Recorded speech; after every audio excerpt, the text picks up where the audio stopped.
బాబు వంచల్ని, బాబు మోసాలని భరించలేక కదా, చంద్రబాబు నాయుడు గారి మోసాలని, చంద్రబాబు నాయుడు గారి వంచల్ని భరించలేకే కదా 5 ఏళ్ల క్రితం రాష్ట్రంలోని అన్ని సామాజిక వర్గాలు, రాష్ట్రంలోని అన్ని ప్రాంతాల వారు, మొత్తం ప్రజలందరూ కూడా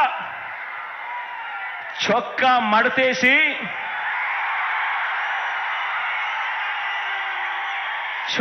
మడతేసి బాబుకున్న కుర్చీలను కూడా మడిచి చీపుళ్లతో ఊడ్చి వారి పార్టీని శాసనసభలో 102 నుంచి 23కు తగ్గించారు కదా అని అడుగుతా ఉన్నాను. అదే పని మరోసారి చేయడానికి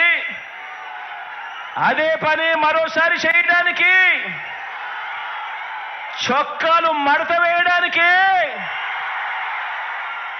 సిద్ధంగా ఉన్నారా?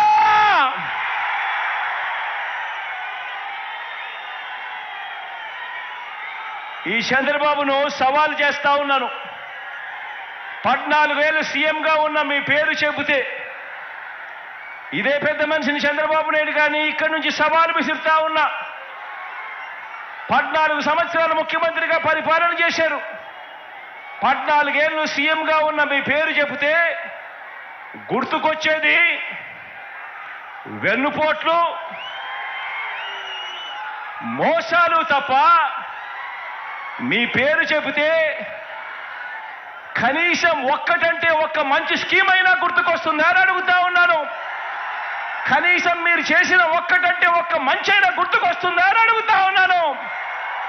2 చేతులు పైకెత్తి ఇలా ఇలా ఇలా ఇలా ఇలా ఇలా ఇలా ఇలా ఇలా ఇలా ఇలా ఇలా.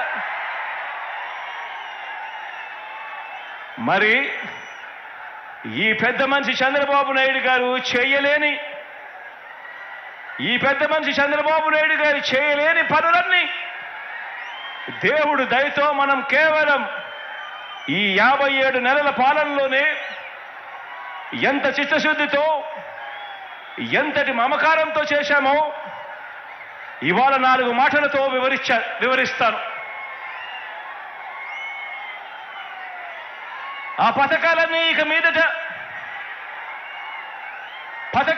ఇక మీదట కొనసాగాలంటే ప్రతి పేద కుటుంబానికి, ప్రతి రైతన్నకు, ప్రతి అక్క చెల్లెమ్మకు, ప్రతి విద్యార్థికి, ప్రతి అవ్వాతాతకు, ప్రతి సామాజిక వర్గానికి ఎంతటి అవసరమో మన పాలన ప్రజలందరికీ వివరించే బాధ్యతను మనమంతా కూడా తీసుకోవాలి. ఇంతకు ముందే నేను చెప్పాను, ఈ 57 నెలల్లో కని విని ఎరగని విధంగా విప్లవాత్మక మార్పులు తీసుకొచ్చాం. ప్రతి అక్క చెల్లెమ్మ హృదయాన్ని తట్టాం, ప్రతి రైతన్న మనసులో నిలిచాం, ప్రతి అవ్వ తాత చిక్కటి చిరునవ్వుల్లో నిలిచాం, చదువుకుంటున్న ప్రతి పిల్లాడి మనసులో గుండెలో కూడా నిలిచాం. విప్లవాత్మక మార్పులు తీసుకొచ్చి అడుగులు వేశాం. ఈ విప్లవాత్మక అడుగులు ఇంకా కొనసాగాల్సిన అవసరం ఎంత ముఖ్యమో, ఎంత అవసరమో ప్రతి ఇంట్లో ఉన్న ప్రతి అక్కకు చెప్పాలి, ప్రతి చెల్లెమ్మకు చెప్పాలి, ప్రతి ఇంట్లో ఉన్న ప్రతి అన్నకు తమ్ముడికి చెప్పాలి, ప్రతి రైతన్నకు చెప్పాలి, ప్రతి అవ్వ ప్రతి తాతకు కూడా మనమంతా కూడా తీసుకొని పోయి చెప్పాలి. ఈ పథకాలను అందుకున్న ప్రతి ఒక్క కుటుంబం మనకొక స్టార్ క్యాంపెయినర్గా వారందరూ కూడా ఇంట్లో నుంచి బయటికి రావాల్సిన అవసరం ఉంది అని చెప్పి ఆ అవసరాన్ని వైఎస్ఆర్సీపీలో ఉన్న ప్రతి కార్యకర్త, ప్రతి నాయకుడు, ప్రతి వాలంటీర్ ఇంటింటికి వెళ్ళి ప్రతి ఒక్కరికి కూడా వివరించాలి. వారిని పోలింగ్ కేంద్రానికి తీసుకొచ్చి ఫ్యాన్ గుర్తు మీద ఓటు వేయించాల్సిన అవసరం గురించి ఆ ప్రతి ఇంట్లో కూడా చెప్పాల్సిన అవసరం ఉంది. మనం చేసినవి చెప్పాలి, వాటి కొనసాగింపు ఎంత అవసరమో ప్రతి ఇంట్లో కూడా వెళ్ళి చెప్పాలి. ఈరోజు నేను చెప్తా ఉన్న ప్రతి మాట కూడా జాగ్రత్తగా ఆలోచన చేసి వినమని చెప్పి కోరుతా ఉన్నాను మీ అందరితో కూడా.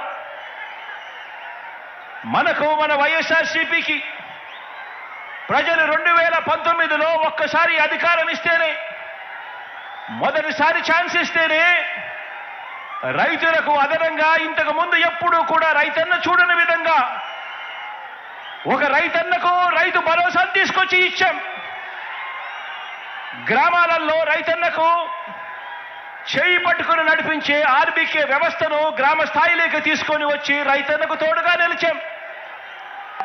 పగటి పూటే రైతన్నకు 9 గంటల పాటు ఉచిత విద్యుత్ ఆ రైతన్నకు తన గ్రామంలోనే అందుబాటులోకి తీసుకొచ్చాం.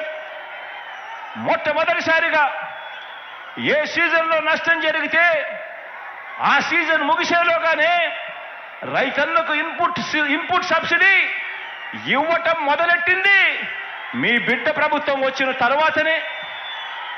రైతన్నలకు మొట్టమొదటిసారిగా ఎప్పుడూ జరగని విధంగా ఉచిత పంటల బీమా ఇస్తా ఉన్నది కూడా మీ బిడ్డ ముఖ్యమంత్రి అయిన తర్వాతనే. గతంలో ఎప్పుడూ కూడా ఏ రైతన్నా కూడా చూడని విప్లవాత్మక మార్పులు ఇవి. ఒక రైతన్నకు రైతు భరోసాతో రైతన్నను తోడుగా ఉంటూ ఆదుకుంటూ ఇన్ని కార్యక్రమాలన్నీ కూడా జరిగిన పరిస్థితులు కేవలం మీ బిడ్డ పాలనలోనే జరిగాయి.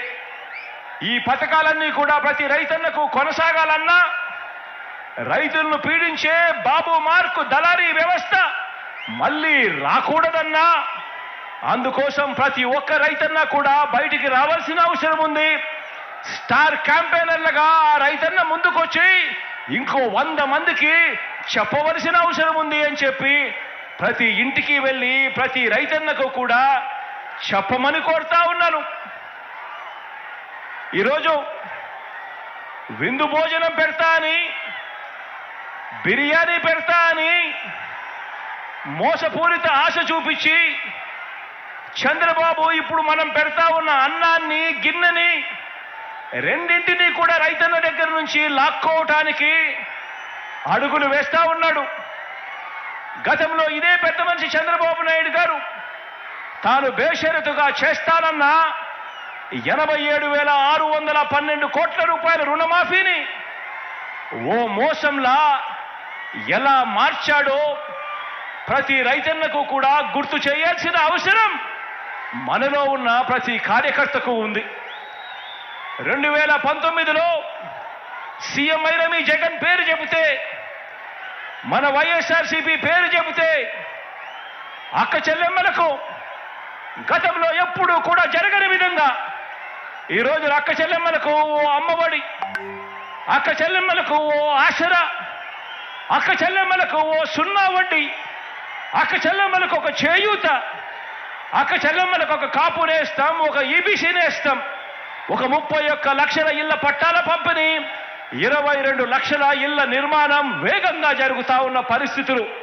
ప్రతి అక్క చెల్లెమ్మ ఫోన్లోనూ ఒక దిశ యాప్, ఆ ప్రతి అక్క చెల్లెమ్మకు తోడుగా ఉండేందుకు అదే గ్రామంలోనే ఓ మహిళా పోలీస్. ఇవన్నీ కూడా గతంలో ఎప్పుడూ జరగని విధంగా